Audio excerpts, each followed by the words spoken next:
My máme jednu akciu do konca roka, ktorá je založená na tom princípe, že k jednej zmluve, kde je cieľová suma 30 000 eur a viacej, dostávaš od nás ako bonus ďalšiu zmluvu zdarma v takej istej hodnote, s tým, že u tejto druhej zmluvy si oslobodený od platenia 5% preddavku. Čo to znamená? Ja ti to ukážem na tomto obrázku.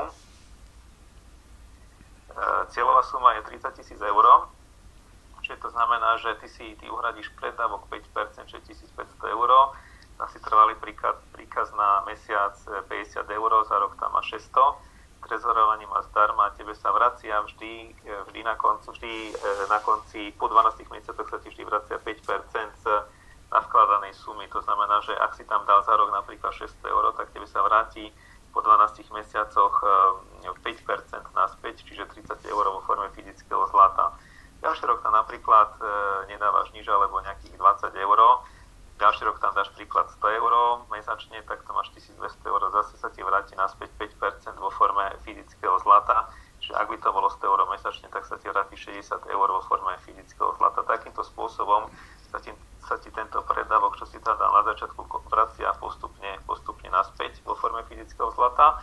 No a to, čo my teraz umožňujeme našim klientom, budúcim klientom, aj samozrejme súčasným, lebo máme klientov, ktorí si postupne vytvárajú dokonca viacero zmluv, že si im to tak páči, je možnosť získať k tejto štandardnej zmluve takúto bonusovú zmluvu v hodnote 30 000 eur, ktorá je bez tohoto vstupného 5% preddavku, čiže tuto je za nulu. Zadá sa trvalý príkaz 50 eur mesiac, za rok je to 600, poplatok za trezor je zdarma.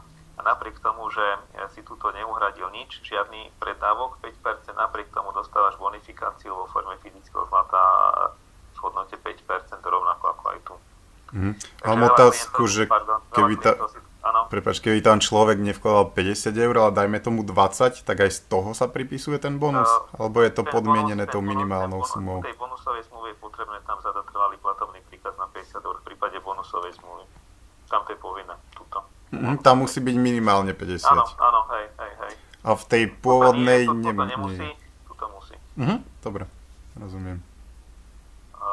No a čiže vlastne toto máme akciu, ktorú veľmi veľa našich klientov využíva v situácii takej, že povedzme má dieťa 1-2, pokiaľ má jedno, tak veľakrát sa stáva, že si dospelý dá jednu zmluvičku na seba, dajme tomu takúto a druhú napíše priamo na meno dieťaťa, alebo keď má dve detičky, tak keď má už dve deti, tak to častokrát robia tým spôsobom, že si vlastne urobia ako keby dve zmluvy, jednu si napíšu na seba ako dospelí a druhú dajú potom na jedno dieťa a využijú takisto bonifikáciu a druhú majú zdarma. Čiže v podstate majú možnosť mať dve zmluvy zdarma. Pokiaľ si dajú ako keby dve ostré zmluvy, tak majú dve zmluvy zdarma. Keď je tá zmluva napísaná na dieťa, od akého veku môže to dieťa manipulovať s tou zmluvou? Od 18 rokov. S tým, že na zmluve je vlastne uvedené meno dieťaťa, avšak je tam uvedený aj teda jeho právny zástupca, ktorý je teda jeho rodič.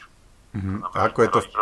Rodič rozhodne o tom, že tú zmluvu ako keby prevedie na dieťa z toho dôvodu, že môže nastať v niektorých rodinách taká situácia, že to dieťa, keď bude mať 18 rokov, tak by nemuselo ako keby spĺňať z pohľadu rodiča nárok na to, aby mu dal to kilo zlata.